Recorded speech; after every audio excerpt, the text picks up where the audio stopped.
ہر دو خلفاء نے اور اس سے پہلے اللہ کے رسول نے جب یہ قبول نہیں کیا تو میں کیسے قبول کروں گا، یہاں تک کہ حضرت عثمان کے زمانے میں ان کی وفات ہو گئی اور ان کی بکریوں کو اسلامی بیت المال نے قبول نہیں کیا، مدینہ منورہ کے بیت المال نے قبول نہیں کیا۔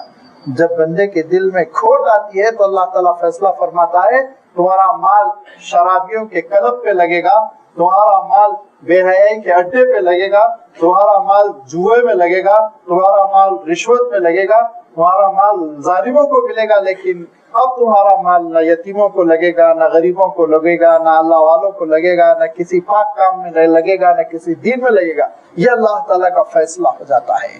اور جب اللہ تعالیٰ فیصلہ فرما لیتا ہے تو پھر اس کے بعد ایک رتی وہ قبول نہیں فرماتا۔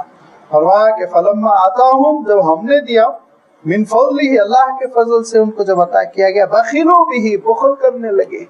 اترانے لگے، بچنے لگے، تولوا وہم معرضون، اور وہ منہ پھیرنے لگے، وہ بھی غلطی سے، نادانستہ طور پر نہیں بلکہ وہم معرضون، ان کے اندر خواہش ہے کہ وہ اوائڈ کرے، ان کے اندر خواہش ہے کہ وہ دین سے دور ہو جائیں، تو اس کا نتیجہ یہ ہوا فَأَعْقَبَهُمْ نِفَاقًا فِي قُلُوبِهِمْ، اللہ نے ان کے دلوں میں نفاق پیدا کر دیا، إِلَى يَوْمِ يَلْقَوْنَهُ، اس وقت تک کے لیے جب تک کہ اللہ سے ان کی ملاقات نہ ہو جائے، قیامت تک کے لیے ان کے دل میں نفاق پیدا ہو گیا۔ بما اخلف اللہ، اللہ سے وعدہ خلافی کی وجہ سے، بما اخلف اللہ ما وعدوه وبما كانوا يكذبون، اور اللہ کو جھٹلانے کی وجہ سے، اللہ سے جھوٹ بولنے کی وجہ سے۔ علم یعلموا، ان کو نہیں معلوم، ان اللہ یعلم سرهم ونجواهم، اللہ ان کے حقیقت سے بخوبی واقف ہے، اللہ ان کی سرگوشیوں سے بھی واقف ہے، تنہائیوں کے راز سے بھی واقف ہے، اور اللہ تعالیٰ وَأَنَّ اللَّهَ عَلَّامُ الْغُیُوبِ، وہ ساری غیب کی چیزوں سے بخوبی واقف ہے، غیب کی چیزیں اس کے لیے موجود ہے، غیب اور موجود میں اس کے پاس کوئی فرق نہیں۔ لہذا یاد رکھو کہ دلوں میں جو نیتیں ہیں، ارادے ہیں، دلوں میں جو منتیں ہیں، دلوں میں جو عہد و پیما ہیں، ان سے بھی اللہ تعالیٰ واقف ہے۔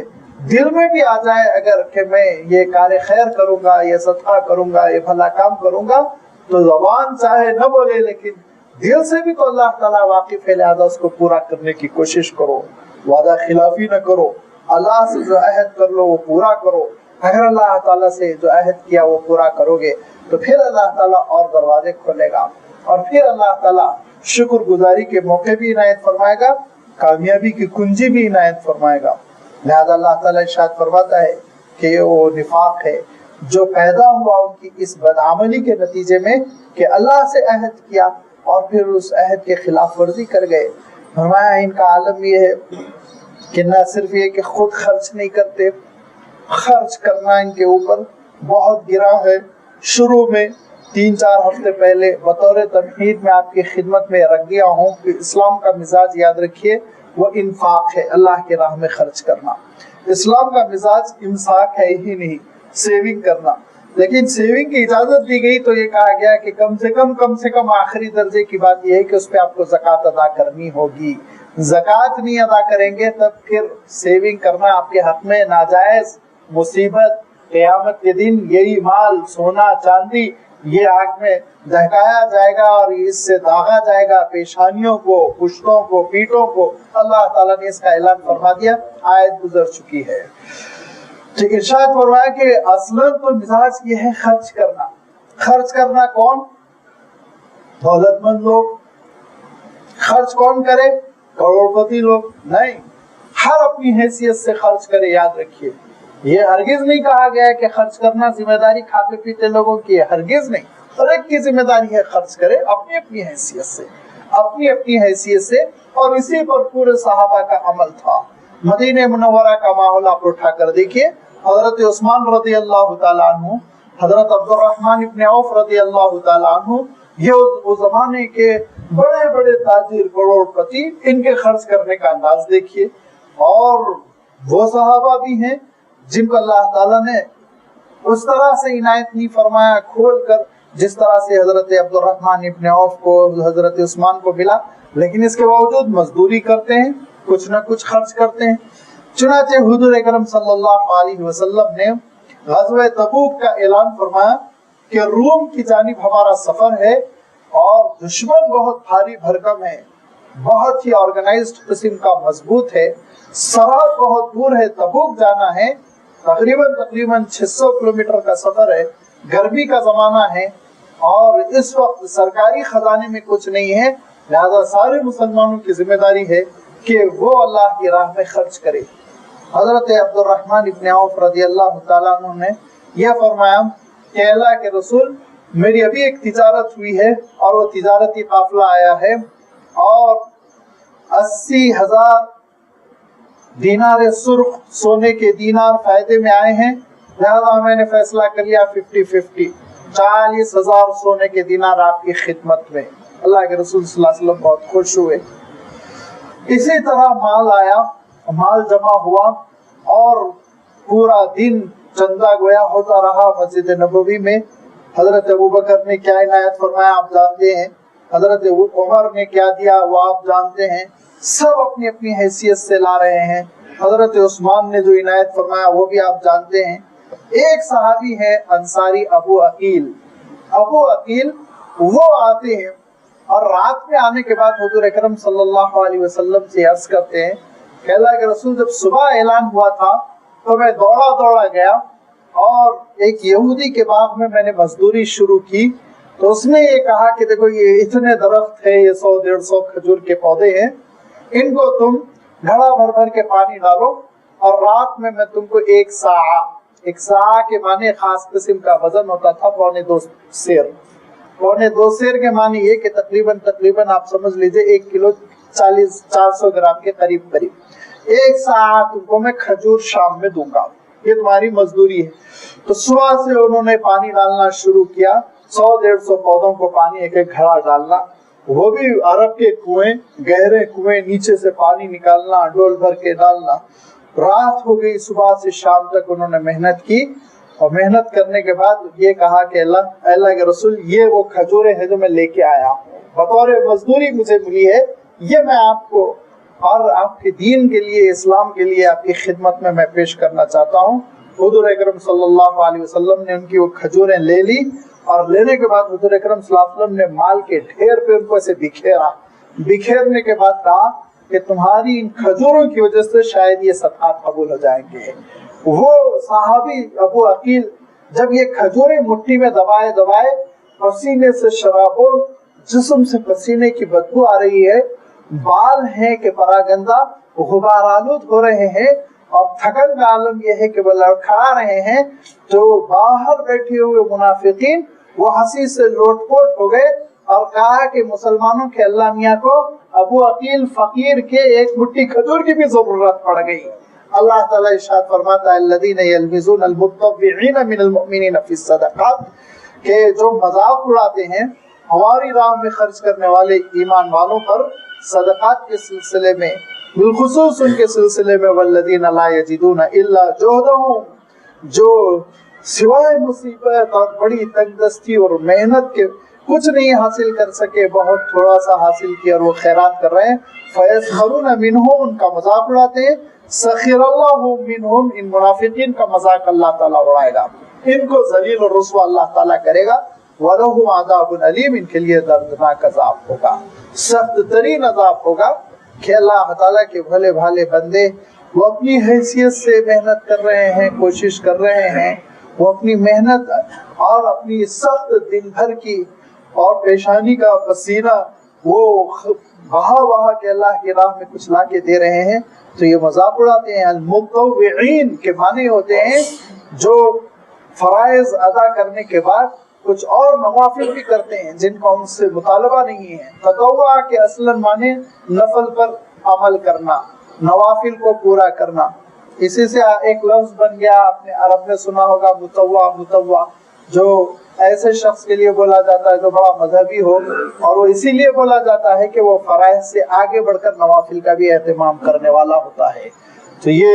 متطوع کا معنی ہوتے ہیں کہ آگے بڑھ کر کام کرنا، نوافل پر بھی عمل کرنا، صرف فرائض پر اکتفا نہ کرنا۔ تو فرمایا کہ جو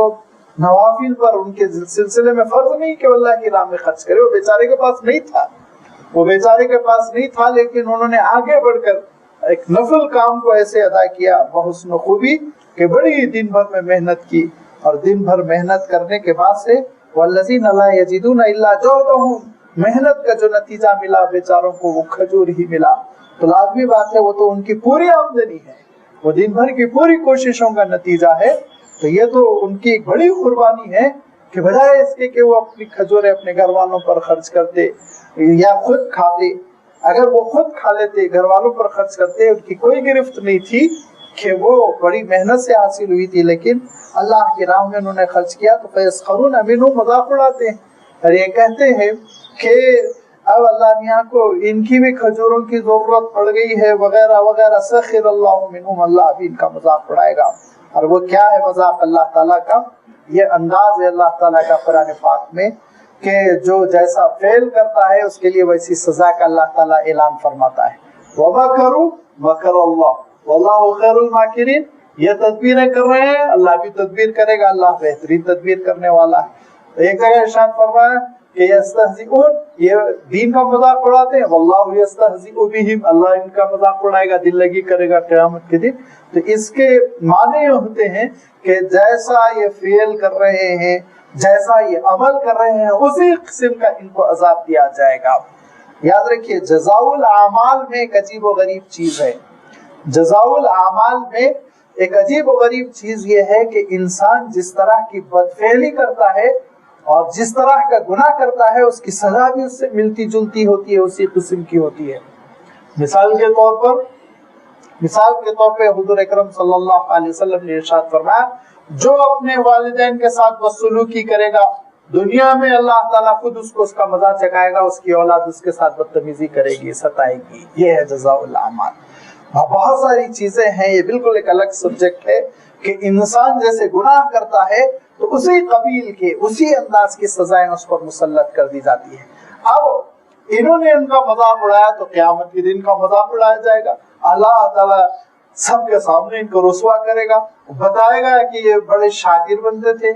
چالاک بنتے تھے، ذہین بنتے تھے، اور یہ تاثر دیتے تھے کہ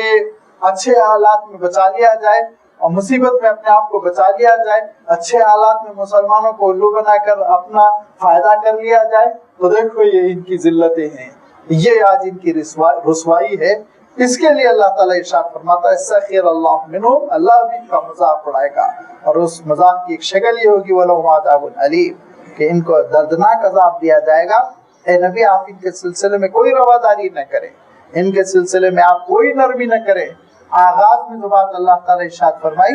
اب اس کی تفسیر یہ کی جا رہی ہے اور کہا استغفر لهم او لا تستغفر لهم، اے نبی آپ ان کے بارے میں ان کے لیے دعائے مغفرت کریں یا نہ کریں، آپ ان کے لیے استغفار کریں یا نہ کریں، اللہ تعالیٰ ان کو معاف نہیں فرمانے والا ہے۔ ان تستغفر لهم 70 مرة، اے نبی اگر آپ 70 مرتبہ ان کے لیے دعائے مغفرت کریں، اللہ کے رسول صلی اللہ علیہ وسلم اپنے کسی امتی کے سلسلے میں ایک مرتبہ دعائے مغفرت فرما دے یہ کافی ہے، لیکن ان منافقین کے سلسلے میں فرمایا ان تستغفر لهم 70 مرتن، اگر اے نبی آپ 70 مرتبہ بھی ان کے لیے دعائے مغفرت کریں فلن یغفر اللہ لهم، اللہ ان کو معاف فرمانے والا نہیں ہے،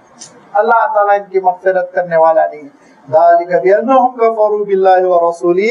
کیونکہ انہوں نے کفر کیا اللہ کے ساتھ اور اس کے رسول کے ساتھ، واللہ لا یہدی القوم الفاسقین، ایسے بدکاروں کو اللہ تعالیٰ کبھی ہدایت نہیں دیتا۔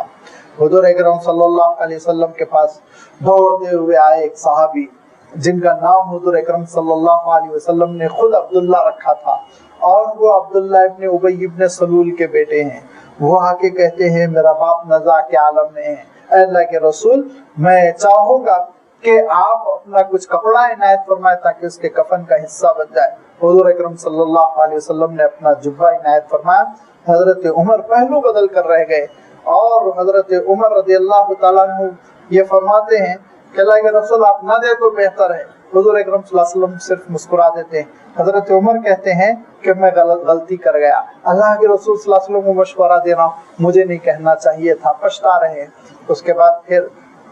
تھوڑی دیر میں اطلاع آئی کہ ان کی جان نکل گئی، اور پھر وہی عبداللہ آتے ہیں اور بڑے صالح نوجوان ہیں، بہت حضور اکرم صلی اللہ علیہ وسلم کے خدمت گزار ہے۔ وہ آ کے کہتے ہیں